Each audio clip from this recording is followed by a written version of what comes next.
about this. I have an onigiri here. A onigiri is my favorite breakfast. It's quick, it's delicious, and it's affordable. Onigiri is seasoned rice wrapped in seaweed, and sometimes you can get filling in the inside. I got the tuna meal, and I'm going to show you guys how to open this. So there's instructions on the bottom. It's in Japanese though, but there's diagrams. I'm going to demonstrate it for you guys. So most people gets the first step right. You pull the tab in the middle. If I can get a grip of it. Okay, pull the tab in the middle, all the way to the back. Okay.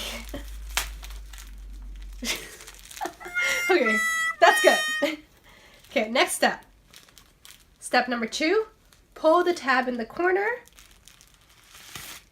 Bam! Okay, last one. Pull the other tab. Oh, so carefully. My rice is actually falling apart. That's not supposed to happen. And wrap the seaweed around. And it's ready to be eaten.